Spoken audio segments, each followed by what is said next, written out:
Lucas, capítulo 9, versículos 1 a 9.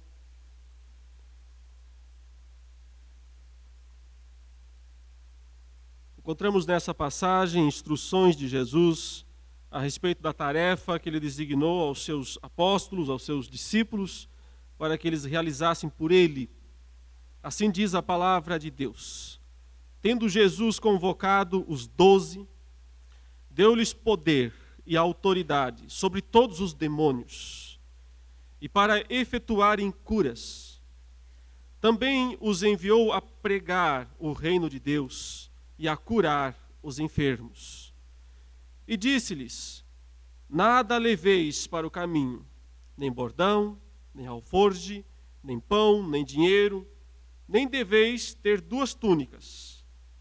Na casa em que entrardes, ali permanecei, e dali saireis.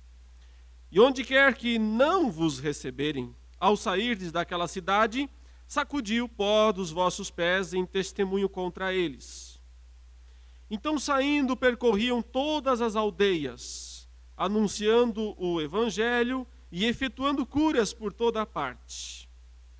Ora, o tetrarca Herodes soube de tudo o que se passava e ficou perplexo, porque alguns diziam: João ressuscitou dentre os mortos. Outros: Elias apareceu. E outros: ressurgiu um dos antigos profetas. Herodes, porém, disse: eu mandei decapitar a João. Quem é, pois, este, a respeito do qual tenho ouvido tais coisas? E se esforçava por vê-lo. Até aí, meus queridos, a leitura da palavra de Deus. Nós estamos começando hoje a estação do crescimento, cuja ênfase é discipulado. Mas o que é discipulado, né? A gente fala tanto dessa palavra e às vezes pode ser que o significado nos escape também pela repetição do termo. Discipulado tem a ver com discípulos, claro. Tem a ver com aprendizado, tem a ver com alunos. Um discípulo é um aluno, mas não um aluno exatamente como os das escolas hoje em dia. Um discípulo é aquele que anda um período, um tempo com o mestre. Passa um período, um tempo com alguém que pode ensiná-lo verdades profundas da palavra de Deus, tanto no aspecto da teoria quanto no aspecto da prática. Porque não adianta apenas ensinar o que a Bíblia diz, se, claro, não se vê isso na vida de quem está discipulando. Assim, o discipulado nada mais é do que uma rede de relacionamentos. Relacionamentos onde alguém sempre está ensinando outra pessoa, com o objetivo de que a outra pessoa, essa que está sendo ensinada, passe a fazer isso também em algum momento.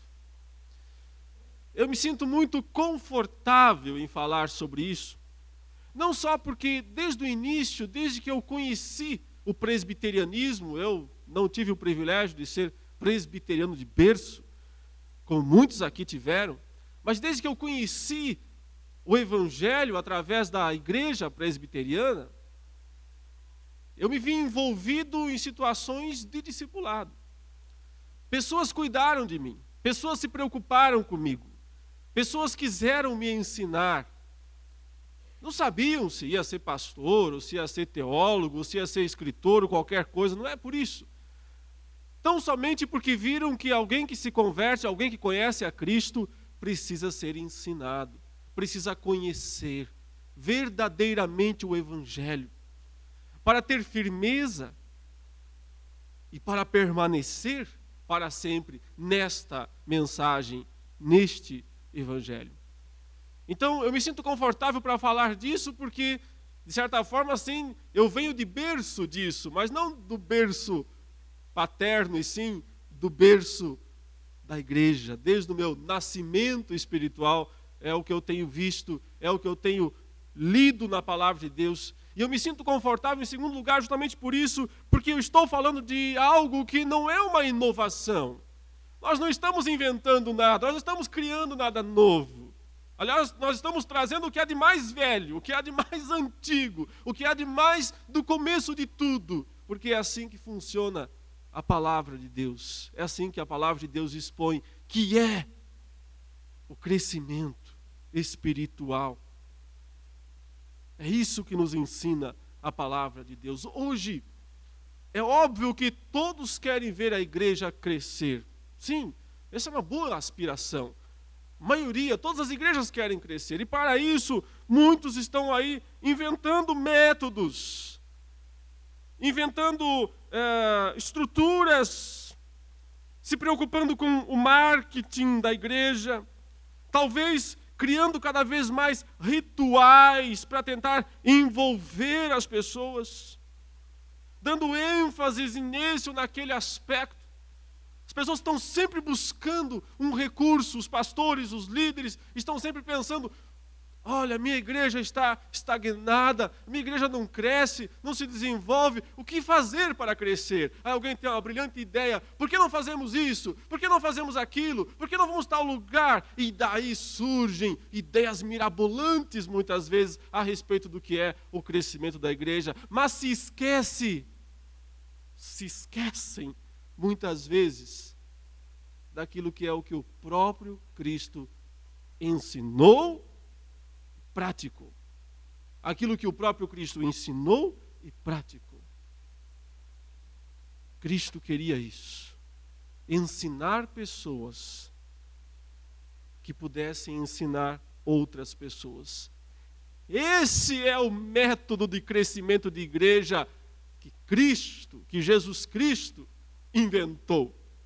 De certo modo, ele nem estava inventando, porque se nós voltarmos ao Antigo Testamento, já funcionava assim em grande medida. Ouvimos falar lá dos profetas, dos discípulos dos profetas, também lá já havia a preocupação com a transmissão do conhecimento de um para o outro, de pai para filho. Sim, estava mais restrito às famílias, a preocupação, por exemplo, em Deuteronômio 6, de inculcar na cabeça da criança aquilo que é a palavra, aquilo que é a verdade. Isso é discipulado.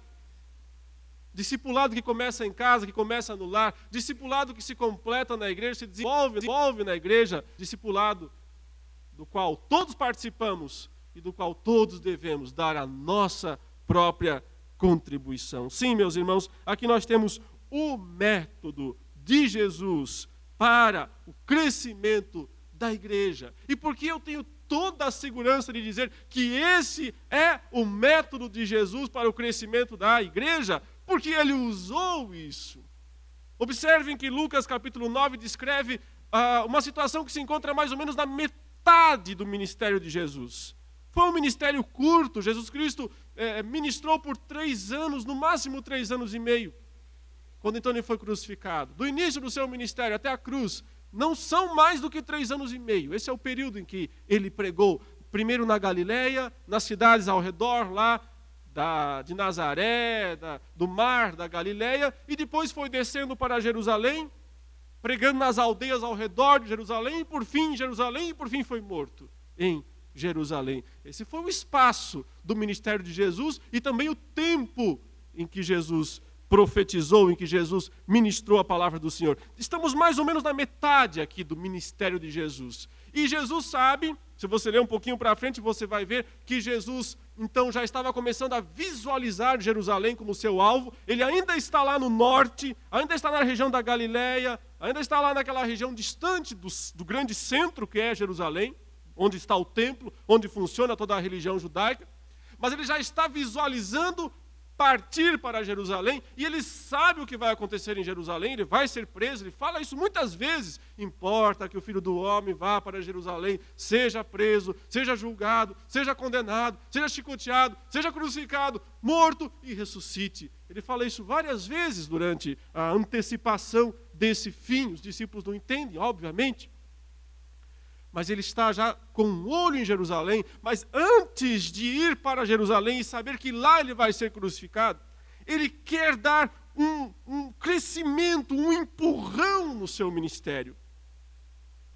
É isso que ele está fazendo nesse período aqui. Lucas capítulo 9, Lucas capítulo 10, nós temos um momento em que ele escolhe pessoas, primeiro os 12 apóstolos, E depois aqueles 70 discípulos, que se somam aos 12 apóstolos para darem esse empurrão no ministério dele próprio. Ele contou com isso, foi seu método. Ele usou homens, usou pessoas, usou seus discípulos para fazer com que ele próprio, a pessoa dele, o ensino dele, o evangelho que ele estava pregando, tivesse um aumento, uma progressão, se espalhasse por aquelas cidades, aldeias. Por isso eu tenho toda a segurança de dizer, esse é o método de Jesus para o crescimento da igreja. Porque ele usou para o crescimento do seu próprio ministério. Ele próprio utilizou isso para fazer alcançar mais pessoas. Então, não há nada mais legítimo, na igreja do que aplicar esse princípio para o crescimento da igreja.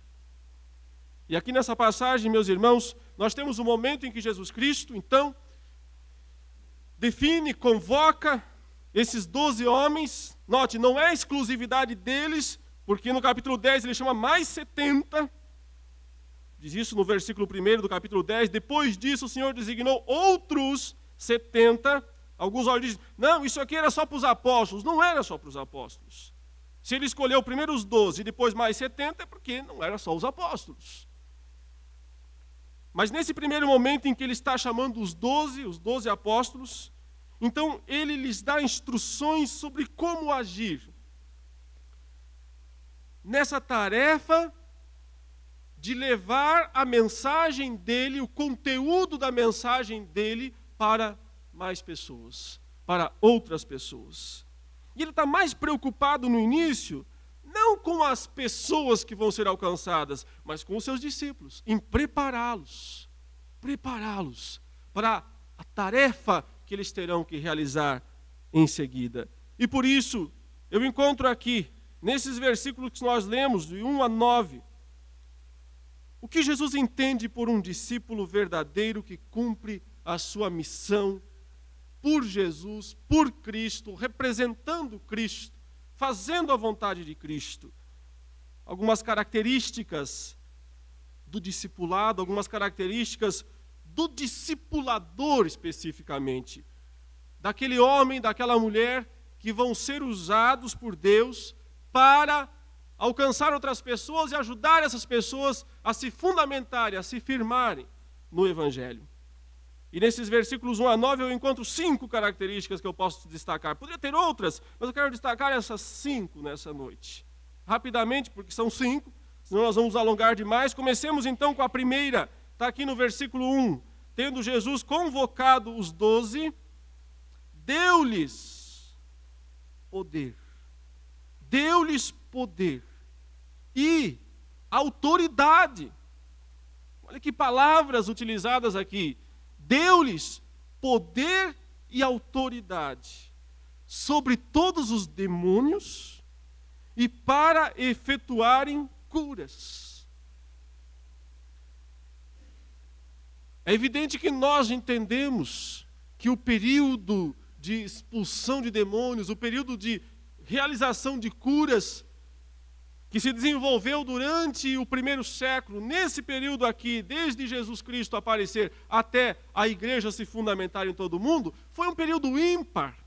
É evidente que nunca houve na história tantas expulsões de demônios como nessa época, nunca houve tantas curas como nessa época, e nós não estamos tendo a expectativa de que isso vá se repetir, porque nós entendemos teologicamente que isso aconteceu porque aquela época precisava disso, para que a revelação de Deus se estabelecesse em todo o mundo, para que a igreja do Senhor se estabelecesse em todo o mundo. E essa própria capacidade de curar, que pode ser relacionada ao próprio dom de curar que os apóstolos tiveram por um período da sua própria vida, ao que tudo indica, o dom de curar não durou até o final da vida dos apóstolos, mas durou um período inicial da própria igreja. Era esse dom um instrumento de Deus para fazer com que a igreja se espalhasse rapidamente. E em 30 anos ela se espalhou e alcançou o coração do Império Romano. 30 anos apenas, é impressionante. Veja, o que é a carta aos romanos? Para a igreja que estava na cidade de Roma. O que é Roma? Capital do Império. Já havia uma igreja lá no ano 60, na própria Roma. Graças a esse poder, a essa expansão do Evangelho, nós não precisamos necessariamente esperar que as mesmas coisas que aconteceram lá aconteçam agora. Não é esse o ponto, mas nós precisamos esperar que o poder de Deus e que a autoridade de Deus continue em ação na igreja hoje, porque senão é melhor fechar as portas. Porque senão é melhor esquecer esse negócio de lidar com a igreja. Porque como poderíamos vencer essa batalha, essa nossa luta, como diz o apóstolo Paulo, não é contra a carne e o sangue, mas é contra os principados e potestades, os dominadores desse mundo tenebroso. Se nós não contarmos com o poder de Deus, com a autoridade de Deus, para enfrentar essas forças, que chance teremos? Que expectativa de vitória poderíamos ter? Meus irmãos, a primeira característica de um discípulo verdadeiro é que ele é capacitado pelo poder de Deus. Ele é capacitado pelo poder, pela autoridade de Deus para fazer essa tarefa que parece simples, mas é complicadíssima, porque diz respeito a entrar no território inimigo. E como Jesus disse, saquear a casa do valente. Nós não teríamos a mínima chance de fazer isso se ele próprio, Cristo, como ele disse, não tivesse antes amarrado o valente. Ele derrotou Satanás por sua vinda, por sua vitória na cruz. Cristo derrotou Satanás, Cristo derrotou todas as hordas de demônios. É por isso que, se no Antigo Testamento não adiantava praticamente pregar fora de Israel, porque só Israel conhecia a verdade e as nações estavam em trevas, e pouco adiantava sair. E aliás, raros homens saíram de Israel para pregar fora nas outras nações. Se alguém quisesse se converter das outras nações, precisava vir até Israel, porque as nações estavam sob o domínio do maligno. No Novo Testamento, pela vitória de Cristo, Cristo diz: toda a autoridade me foi dada nos céus e na terra. Toda a autoridade me foi dada nos céus e na terra. Ide por todo o mundo, fazei discípulos de todas as nações. Essa é a autoridade de Cristo. Ele conquistou o direito de que o Evangelho fosse pregado em todo o mundo e não pudesse ser detido. Ninguém hoje, nos dias atuais, ninguém pode deter o Evangelho. Pastor, a tal da janela 1040, que não pode, que é proibido. Podem proibir, mas não podem deter. O Evangelho entra de alguma maneira. Porque quando Cristo Jesus foi entronizado lá nos céus, na figura simbólica do Apocalipse, após a vitória, após a ressurreição, após a ascensão, quando Cristo chega lá nos céus e toma o livro da mão direita daquele que está assentado no trono, quando ele abre o primeiro selo desse livro, diz: saiu um cavaleiro branco, vitorioso e para vencer. Isso é o Evangelho. Vitorioso e para vencer. Foi liberado para toda a terra. Pelo poder de Deus, não há limites para o Evangelho nesse mundo. E se não há limite, se ninguém pode deter o Evangelho, nem lá no mundo muçulmano, que dirá aqui no Brasil, que dirá aqui em São Paulo? Há liberdade, nós temos liberdade, eles não. Mas o poder do Evangelho é o mesmo aqui ou lá, desde que seja pregado. O discípulo verdadeiro é aquele que foi capacitado pelo poder de Deus, que recebeu a autoridade de Deus para realizar coisas extraordinárias, para vencer o maligno, vencer toda a oposição maligna, para ser um instrumento de Deus de milagres, de transformação de vidas. Até porque se nós não acreditarmos que Deus continua agindo e fazendo a diferença, outra vez é melhor fechar as portas.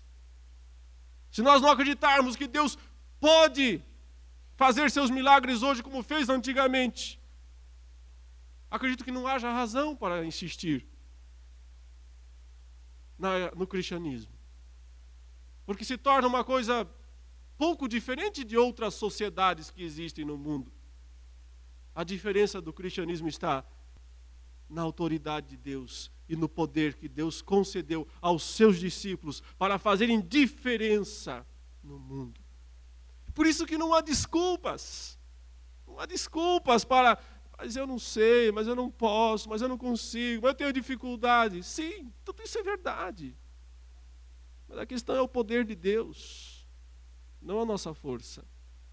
A questão é a autoridade de Deus, não a nossa coragem. A questão é o poder de Deus, não a minha capacidade.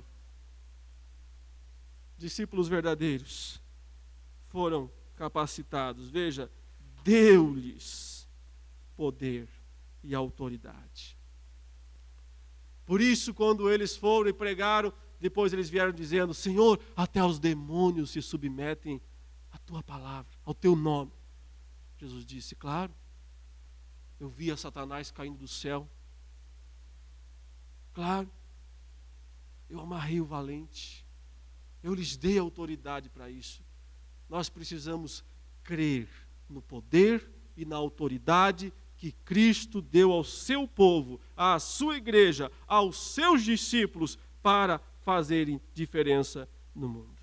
Segunda característica, meus queridos, de um discípulo do Senhor, observe que o texto diz no verso 2, também os enviou a pregar o reino de Deus e a curar os enfermos. Eles são enviados para pregar, não pregar qualquer coisa, pregar o reino de Deus. Eles são enviados por Deus, foram comissionados por Deus. Além de receber o poder, além de receber a autoridade para fazer isso, são formalmente enviados, comissionados. Vão, vocês devem fazer isso. O quê? Não é qualquer coisa. Nós não pregamos mensagens de motivação. Nós não pregamos mensagens de melhoria das condições sociais da vida. O Evangelho traz essas coisas junto, traz. Mas nós não pregamos essas mensagens, nós pregamos o reino de Deus. E o que é o reino de Deus? O reino de Deus é o próprio rei, é a presença do rei, é Cristo Jesus presente. O reino está chegando, ele dizia, porque ele estava presente. O reino de Deus é a mensagem do próprio Cristo. É a mensagem do Filho de Deus. O Deus que se fez homem e que habitou entre nós e que viveu aqui e que mostrou a glória de Deus ao viver aqui.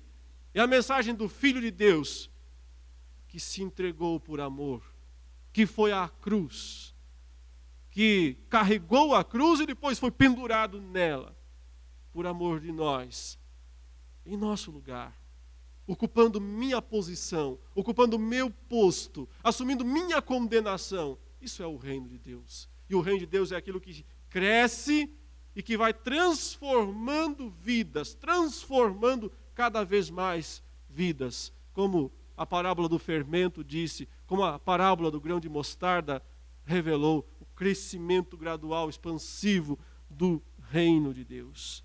Não é pregar qualquer coisa, é pregar a verdade, é pregar a palavra, é pregar o Evangelho. Nós fomos chamados para isso, fomos enviados para isso. Em terceiro lugar, veja que Jesus orienta aqui os discípulos a não levarem consigo suprimentos. Sou um pouco estranho isso, não sou? Por que Jesus não queria que os discípulos levassem suprimentos? Verso 3 diz, e disse-lhes, não leveis para o caminho nem bordão cajado, né? Nem alforje, aí é tipo uma mochila, aí, alguma coisa para colocar coisas, nem pão, nem dinheiro, nem deveis ter duas túnicas, uma só, não põe duas não. Não dá para levar de reserva. Por que essas restrições? Por que essas proibições? Qualquer pessoa que sai de casa, se sabe que vai fazer uma viagem, se sabe que vai passar um período fora, fica entrando lá no clima-tempo, né? Para ver, vai chover, vai fazer frio, vai esfriar. Minha esposa é viciada em clima-tempo, ela olha umas 10 vezes por dia. Para saber se o Victor precisa de um casaco a mais na saída, para saber o que vai acontecer, né? Boa mãe é assim. A gente procura se precaver, levar coisas a mais. E por que Jesus diz, não pode, vocês não devem levar bordão, nem alforje, nem pão, nem dinheiro, nem deveis ter 2 túnicas. Por que essas restrições aqui? Primeiro, talvez porque, né, a missão deles era urgente, não dava tempo de sair para providenciar essas coisas. Também porque era uma missão, de certa forma, rápida. Eles não iriam para muito longe, eles iriam nas aldeias ali por perto. Mas acima de tudo, porque eles precisavam confiar em Deus. Confiar que Deus ia providenciar o que eles precisavam. A lição aqui principal é essa. Eles precisavam confiar que não eram as provisões deles que iam garantir o sucesso da missão. Que não era o que eles pudessem acumular, levar de segurança, de técnica, de método, de sobra de dinheiro, de instrumentos, de aparelhos. Não era isso que iria garantir o sucesso da missão. O que iria garantir o sucesso da missão? Numa palavra: dependência. Dependência de Deus. Dependência dEle. Confiando inteiramente na provisão dEle, no plano dEle, no propósito dEle. Eles iriam e fariam a obra. Essa é uma característica das mais difíceis de se ter num discípulo.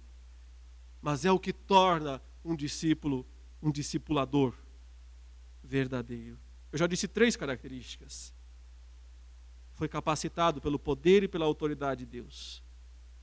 Enviado para pregar o reino de Deus. E vai dependendo exclusivamente de Deus. Dependendo exclusivamente da vontade de Deus, da provisão de Deus. Até porque, meus irmãos, os resultados não cabem a nós.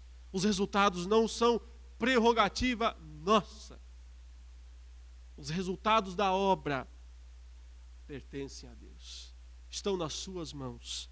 Só Ele sabe qual é seu plano, qual é seu propósito em cada lugar, em cada casa, em cada cidade. Só Ele sabe se há algum escolhido dele ali ou não. Nós não sabemos.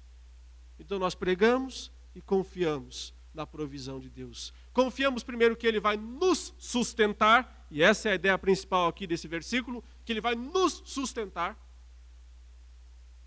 E se Ele vai nos sustentar física, por que não dizer também que vai nos sustentar emocionalmente e espiritualmente? Ele vai nos sustentar globalmente. E confiando que Ele vai conduzir o trabalho, conduzir o projeto para um bom resultado. Em quarto lugar, a quarta característica de um discípulo que vai ser um discipulador de sucesso, conforme a vontade de Deus, obviamente, está aqui nessa próxima instrução do Senhor Jesus, em que Ele diz o seguinte, no verso 4, na casa em que entrardes, ali permanecei e dali saireis. E onde quer que não vos receberem, ao sairdes daquela cidade, sacudi o pó dos vossos pés em testemunho contra eles. O Senhor Jesus vai repetir essa instrução no futuro, quando Ele chamar os outros 70. Só que lá Ele vai acrescentar alguns detalhes. Ele vai dizer assim, quando vocês chegarem numa cidade, não fiquem pulando de casa em casa, como quem está tentando, por uma visão humana, encontrar o melhor lugar. Quem sabe o lugar onde tem a melhor comida, né? Os discípulos podiam ficar bem tentados a querer ficar na casa onde tivesse a melhor comida, a melhor serviço melhor. Não fiquem pulando de casa em casa. Na casa que vocês forem recebidos, entrem ali e fiquem ali enquanto for possível, até que for possível. A ideia é de completar a obra, de completar o serviço, de não desistir antes da hora, de não jogar a toalha antes da hora, de ir até o final, até que for possível. Mas ao mesmo tempo ele equilibra isso dizendo, no entanto, se não vos receberem, se não houver abertura, se não houver aceitação da palavra, então saiam. E até fala, sacode os pés aí da poeira. Isso era um sinal judaico naqueles dias, como uma imprecação, como uma maneira de dizer, vocês vão ser amaldiçoados por Deus, porque vocês não rejeitaram um homem, vocês rejeitaram Deus. Então qual é a quarta característica de um discípulo e de um discipulador? É persistente, mas não é insistente. É persistente, ele persiste, mas não vira um chato. Não vira alguém que está sempre no pé, não vira alguém que quer ir além do que é possível. É persistente porque ele não joga a toalha antes da hora. Porque ele vai insistir, ele vai até que for possível com aquela pessoa, com aquela casa que Deus colocou na sua mão. Ele vai até quando for possível. Mas quando há rejeição, ele também sabe que é hora de parar. E é hora de sair, e é hora de ir para outro lugar. Então ele é insistente, ele é persistente, mas ele não é chato. Ele é persistente, mas ele não quer levar as coisas a ferro e fogo. Porque ele não julga a aceitação do evangelho uma questão pessoal. Um grave problema de pessoas que quando elas querem evangelizar, elas querem discipular, mas aí a outra pessoa não quer, elas se sentem ofendidas. Não deviam. O único que pode sentir ofendido é Deus. O único que pode sentir ofendido é Deus. Nós somos só instrumentos. Apenas instrumentos de Deus. Agora, se Deus se ofender, aí a coisa vai ficar ruim. Por lado daqueles que recusaram. E o texto diz que então eles partiram, diz o versículo 6, percorriam a todas as aldeias, anunciando o evangelho, efetuando curas por toda parte. E aí tem a primeira reação àquele ministério, mostrando que de fato Jesus Cristo queria mesmo essa expansão do seu ministério e usou esses homens para fazer isso. E deu resultado. Observe que os versículos 7, 8 e 9 mostram o resultado, a reação que veio em resposta a essa ação dos discípulos que foram enviados por Jesus. Diz aí, ora, o tetrarca Herodes, que era um rei daquela região lá da Galileia, um rei subalterno de Roma, digamos assim, mas era um rei, tinha uma autoridade regional, soube de tudo o que se passava e ficou perplexo, diz, veja, chegou ao rei, ficou perplexo, porque alguns diziam, João ressuscitou dentre os mortos, outros, Elias apareceu e outros, ressurgiu um dos profetas. Os boatos estavam correndo solto. Herodes, porém, disse, eu mandei decapitar a João, esse João é João Batista, eu mandei decapitar a João. Quem é, pois, este a respeito do qual tenho ouvido falar tais coisas? E se esforçava por vê-lo. Você percebe como eles estavam em aldeias, meus irmãos. Eles estavam fazendo um serviço humilde, eles estavam trabalhando num cantinho qualquer. Que pretensão eles tinham? Nenhuma. Era uma coisa simples, era uma coisa humilde, de ir de cidade em cidade. Aldeias pequenas, lá num cantinho insignificante do mundo. Eles podiam imaginar isso, que o trabalho deles chegaria aos ouvidos do rei, assustaria o próprio rei. Eles podiam imaginar um negócio desses? Eles não podiam imaginar isso.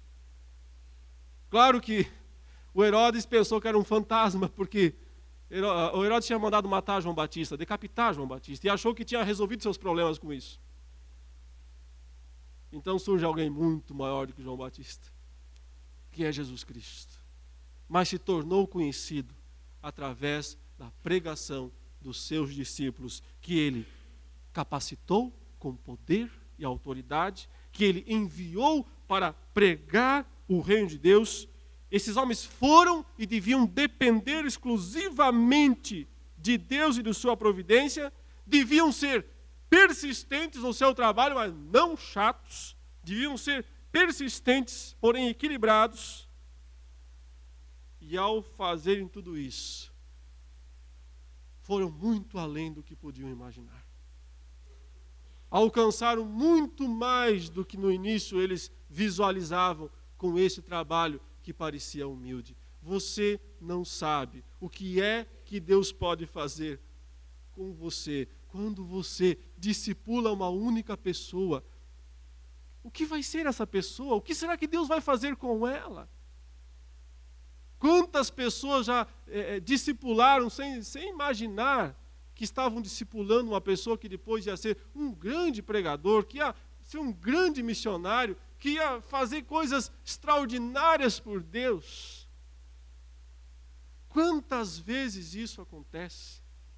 Que privilégio, meus irmãos, é poder participar do método de Jesus para crescimento da sua igreja. É tão somente isso que nós estamos querendo falar com o povo de Deus nesses dias. Apenas isso. O que é o mais básico da fé. Mas é o caminho que Deus estabeleceu para fazer a sua igreja crescer. Porque dessa maneira a igreja cresce em dois sentidos, e são o que é mais desejável, em dois sentidos. Ela cresce em número. Talvez não aquela explosão, né, de crescimento que muitas vezes as igrejas que usam a mídia experimentam, ou que usam as técnicas modernas e ou pós-modernas para tentar alcançar muita gente. Talvez não esse crescimento, que por vezes também é de se perguntar se é um crescimento verdadeiro, ou se é tão somente um inchaço. A igreja cresce em número. Mesmo que seja um em um. Mas a conta é tão básica. Se você tem uma igreja com 400 pessoas, se cada pessoa discipular um, já foi para 800. É uma conta simples essa, básica. Onde está o crescimento da igreja? Está na multiplicação. É desse modo que Deus faz crescer. Cresce em número. Mas não apenas em número. Porque aí também há crescimento em qualidade. Aí não há inchaço. Aí há crescimento em qualidade. Porque se cada pessoa que está chegando à igreja é discipulada, é ensinada com consistência como que ela deve ser um cristão, essa pessoa vai ter muito mais firmeza e vai continuar fazendo isso depois. Foi por isso que Jesus Cristo escolheu esse método, para fazer o seu ministério ter um boom, um crescimento, uma expansão bem rápida, mais ou menos aqui na metade do seu ministério. E teve. Foi muito grande. E depois, obviamente, Jesus Cristo, então, marchou para Jerusalém, onde ele precisava realizar a tarefa central do seu ministério, que era sacrifício. Sacrificar-se pelos pecados. Aprendemos, portanto, meus irmãos, que os discípulos verdadeiros foram capacitados com o poder de Deus para fazer essa obra, enviados para pregar o reino, a mensagem do evangelho do reino de Deus, que eles devem fazer isso dependendo exclusivamente da provisão de Deus, que eles precisam ser persistentes na tarefa, mas também devem ter sabedoria para saber a hora que é para mudar de casa, mudar de cidade, ir adiante, e que o trabalho deles vai muito além do que eles podem imaginar. O trabalho deles vai tornar o nome de Jesus conhecido, glorificado, e talvez ser instrumento para coisas inimagináveis para a glória de Deus. Que Deus nos ajude e nos abençoe a fazer isso. Em nome de Jesus. Amém.